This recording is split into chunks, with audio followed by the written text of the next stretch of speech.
The making of Germany and Italy.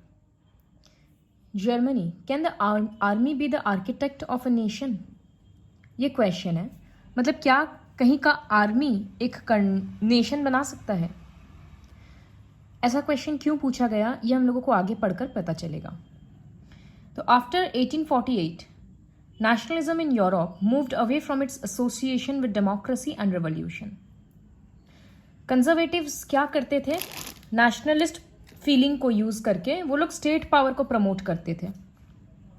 वो लोग चाहते थे कि लोग, ये जो नेशनलिज्म का स्पिरिट लोगों में आया कि मेरा कंट्री मेरा नेशन, वो लोग चाहते थे इसका हम लोग यूज़ करें और अपना पावर बढ़ाएं, अपना रूल को और स्ट्रॉन्ग करें. किस तरह से हुआ? हम लोग 3 कंट्री के बारे में पढ़ेंगे, जर्मनी, इटली और ब्रिटेन. किस तरह से ये तीनों एक नेशन बना. तो पहले हम लोग जर्मनी का पढ़ेंगे. Nationalist feelings were widespread among middle-class Germans, who in 1848 tried to unite the different regions of the German Confederation into a nation-state governed by an elected parliament. ये हम लोग लास्ट में पढ़े थे कि मिडिल क्लास जर्मन्स कोशिश कर रहे थे कि पार्लियामेंट बनाएं और पूरा जर्मन को यूनाइट करें. This liberal initiative to nation building was, however, repressed by the combined forces of the monarchy. Monarchy और मिलिट्री मिलकर इस रिवोल्ट को ख़त्म कर दिया. और इन सबको और सपोर्ट करने वाला कौन था? प्रूशिया का बड़ा बड़ा लैंड ओनर्स, बड़ा पैसा वाले लोग, उनको जंकर्स बोलते थे. उसके बाद से ये जो रेवोल्यूशन था, ये जो नेशनलिज्म का यूनिफिकेशन था कि जर्मनी को यूनाइट करना है, तो प्रूशिया उसका कंट्रोल ले लिया कि हम ये काम अब करेंगे. प्रूशिया का चीफ मिनिस्टर था ऑटो वॉन बिस्मार्क. वो प्रूशियन आर्मी के हेल्प से और ब्यूरोक्रेट्स के हेल्प से 3 वॉर किया ओवर 7 ईयर्स. किसके किसके साथ वॉर किया? Austria, Denmark, France. सब में प्रूशिया का जीत हुआ और पूरा जर्मनी को फिर वो यूनाइट किया. इसका किंग बनाया गया विलियम I. उसको एम्परर बना दिया गया. On a bitterly cold morning of 18 जनवरी 1871 एक असेंबली ऑर्गेनाइज किया गया जहां पर जर्मन स्टेट के सारे प्रिंसेस थे, आर्मी था और प्रूशिया के इंपॉर्टेंट मिनिस्टर्स थे, including chief minister. In the unheated hall of mirrors, hall का नाम है हॉल ऑफ मिरर. अनहीटेड मतलब ठंड था, लेकिन फिर भी वो हॉल, तो इसी वजह से वो हॉल ठंडा था. In the palace of Versailles, वहां पर केजर विलियम I को जर्मन का एम्परर बनाया गया, जर्मनी का. तो यहाँ पर इसी तरह से the nation building process in Germany had demonstrated the dominance of Prussian state power. इसमें मेन हेड कौन हो गया? प्रूशिया हो गया, क्योंकि उसी की वजह से पूरा जर्मनी यूनाइट हुआ. फिर वो लोग करेंसी को मॉडर्नाइज किए, बैंकिंग सिस्टम लाए, जुडिशियल सिस्टम को इम्प्रूव किए. तो ये जो प्रूशियन मेजर्स था और प्रैक्टिसेस था, ये पूरे जर्मनी के लिए एक रोल मॉडल बन गया कि किस तरह से इतना डेवलपमेंट हुआ. तो इस तरह से जर्मनी यूनाइट हुआ. अब हम लोग इटाली का पढ़ेंगे. Like Germany, Italy too had a long history of political fragmentation. ये भी काफ़ी फैला हुआ था. मिडिल 19th सेंचुरी में इटाली का 7 स्टेट्स था, जिसमें से सिर्फ one state which is Sardinia Piedmont, सिर्फ यही एक इटालियन प्रिंसली हाउस रूल करता था, मतलब इटालियन प्रिंस रूल करता था. बाकी हर जगह अलग अलग टाइप का पावर था. जैसे साउदर्न रीजन में बर्बन किंग्स का था, ऑस्ट्रियन हैब्सबर्ग नॉर्थ में रूल करते थे, सेंटर में पोप का रूल था. इनफैक्ट जो इटालियन लैंग्वेज था उसका भी अलग अलग डायलेक्ट हो चुका था, अलग अलग एक्सेंट हो चुका था, इस तरह से था. तो यहाँ यूनिटी कहाँ आया? During the 1830s Giuseppe मजीनी had, ये नाम हम लोग पहले भी पढ़ चुके हैं. तो ये यंग इटली बोलकर एक सोसाइटी सेट किया, सीक्रेट सोसाइटी. इसका गोल क्या था? इटाली को यूनाइट करना, लेकिन वो हो नहीं पाया. ये 2 रेवोल्यूशन स्टार्ट किया 1831 में और 48 में, लेकिन दोनों ही पॉसिबल नहीं हो पाया. तो फिर जो सार्डिनिया पिडमोंट का रूलर था, किंग विक्टर इमैनुअल II, उसके ऊपर आ गया कि इटाली को हमको यूनाइट करना है. तो वो ये काम करना चाहता था इकोनॉमिक डेवलपमेंट करके और पॉलिटिकल डोमिनेंस के थ्रू. तो वो अपना चीफ मिनिस्टर कैवर को ये काम दिया, तो ये एक मूवमेंट स्टार्ट किया। अब ये भी क्या था, ना ये एक रिवॉल्यूशनरी था, ना ये एक डेमोक्रेट था। ये भी वहाँ के बाकी वेल्दी मेंबर्स के जैसे इसका इटली से ज़्यादा अच्छा इसका फ्रेंच था।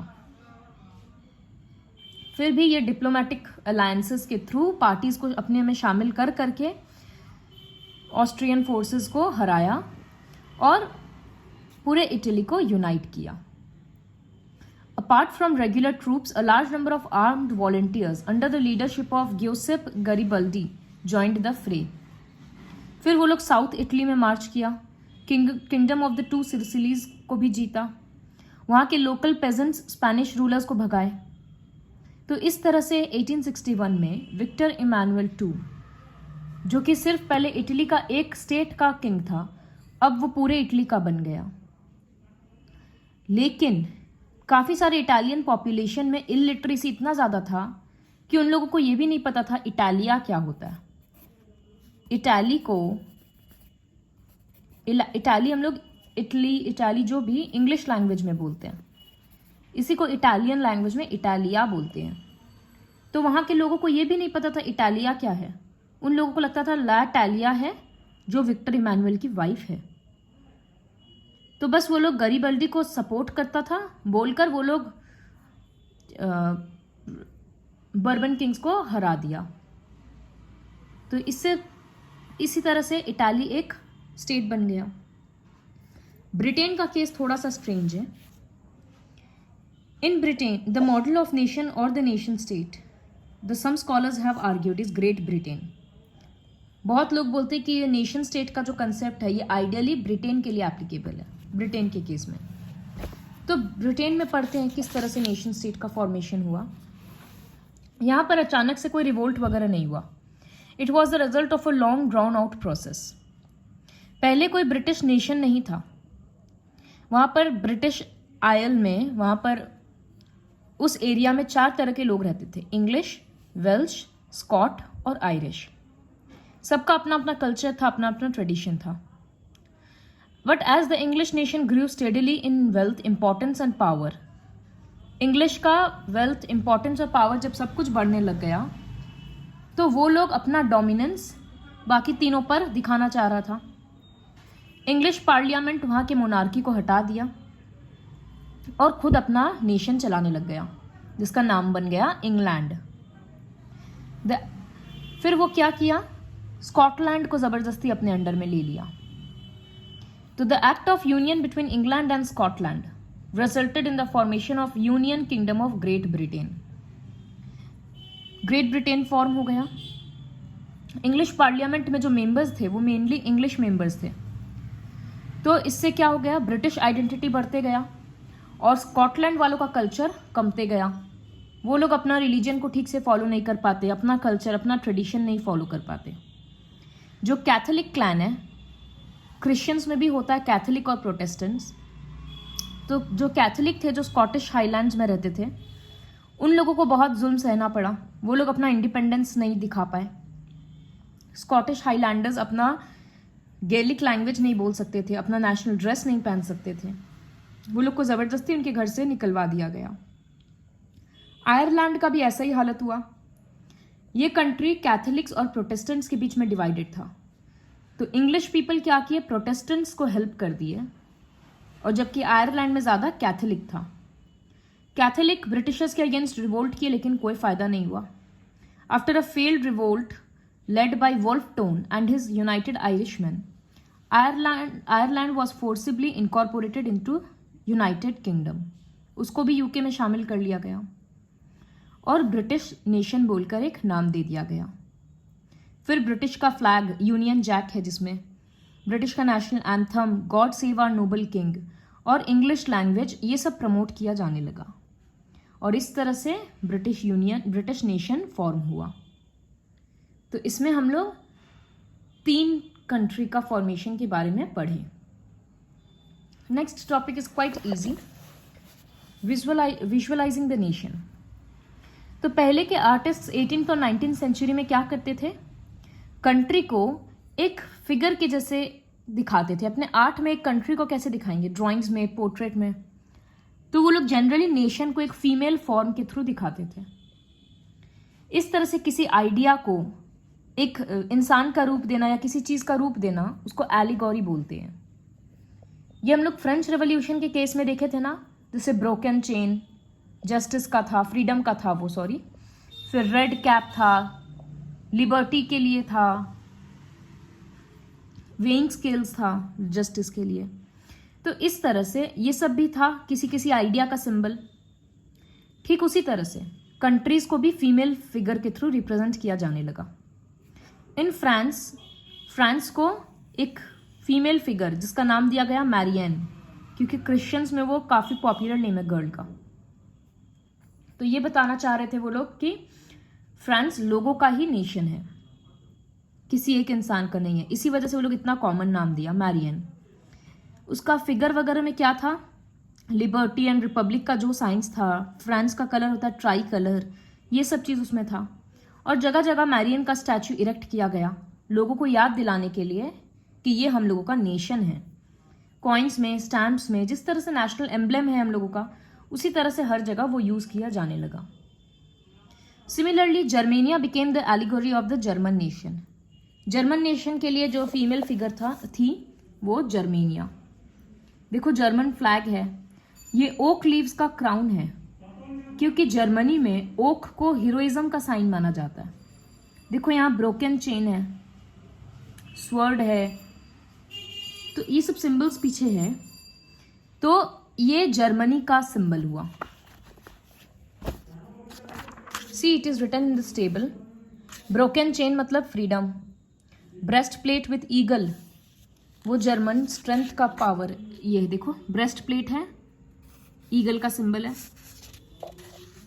तो इसी तरह से crown of oak leaves heroism, sword मतलब लड़ने के लिए तैयार, olive branch around the sword willingness to make peace, black red और गोल्ड कलर वो फ्लैग है, लिबरल और नेशनलिस्ट्स बनाए थे लेकिन ड्यूक्स उसको बैन कर दिए थे, तो अब फिर से उसको यूज किया जाने लगा। और पीछे से जो रेज निकल रहा है, सन रेज, इसका मतलब एक नया पीरियड शुरू हो रहा है, बिगिनिंग ऑफ न्यू एरा। तो ये सारा सिंबल्स का मीनिंग है। इन सबको हम लोग एलिगोरी बोल सकते हैं।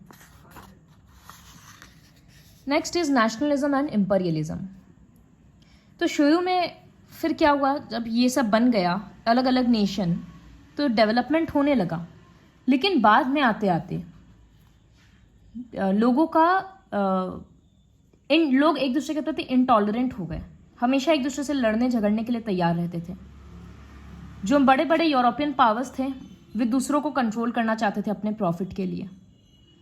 और यूरोप में सबसे सीरियस प्रॉब्लम था, बल्कन्स बोलकर एक जगह है वहां पर। क्यों? क्योंकि वहां पर बहुत अलग अलग एथनिक वेरिएशन था। एथनिक मतलब अलग अलग एथनिसिटी के, अलग अलग रिलीजन के लोग थे, रीजन के लोग थे।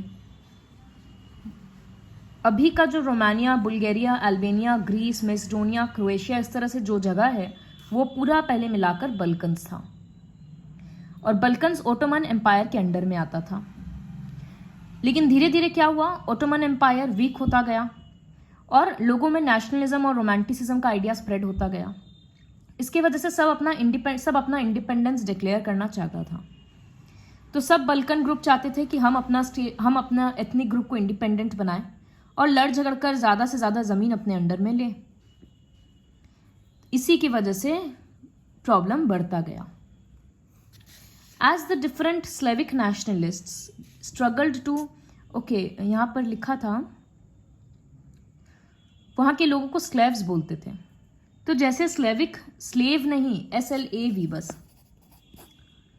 तो जैसे वहाँ के लोग स्ट्रगल करने लग गए अपना इंडिपेंडेंस बनाने के लिए, बल्कन का कन्फ्लिक्ट और बढ़ते गया। वहाँ का प्रॉब्लम, लोग एक दूसरे से जेलस होने लग गए। दूसरा प्रॉब्लम ये था कि जो यूरोपियन पावर्स बड़े बड़े थे, हर कोई अपना डोमिनेंस उसमें जताना चाहता था। जैसे रशिया, जर्मनी, इंग्लैंड, सब चाहता था कि मेरा कंट्रोल ज़्यादा हो बल्कन पे। इसी की वजह से फर्स्ट वर्ल्ड वॉर हुआ। Nationalism aligned with imperialism. तो ये जो नेशनलिज्म का फीलिंग था, दूसरा ये जो इंपीरियलिज्म का आ गया कि हम कंट्रोल करें ज़्यादा प्रॉफिट के लिए, इससे यूरोप पूरा खत्म हो गया 1914 में। यूरोप जो बाकी कंट्रीज को कंट्रोल करता था, जैसे इंडिया हो गया, वो लोग भी अब रिवोल्ट करने लग गए थे। एंटी इंपेरियल मूवमेंट हर जगह पे शुरू हो गया था, सबको यूनिटी चाहिए था। European ideas of nationalism were nowhere replicated.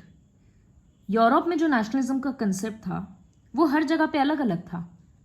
Europeans के लिए जो नेशनलिज्म था वो बाकी किसी कंट्री के लिए सेम नहीं था, लेकिन जो ये आइडिया था कि एक नेशन के लोग एक साथ रहने चाहिए और ये नेशन स्टेट फॉर्म होना चाहिए, ये आइडिया हर जगह स्प्रेड होने लगा। तो नेशन स्टेट का कंसेप्ट को नेचुरल और यूनिवर्सल माना जाने लगा कि सेम कल्चर, सेम ट्रेडिशन वाले लोग, सेम नेशनलिज्म का स्पिरिट वाले लोगों को एक कंट्री में, एक एरिया में रहना चाहिए। इससे नेशन स्टेट्स का फॉर्मेशन होना चाहिए, ये आइडिया सबको समझ आया। This is all about the chapter nationalism in Europe.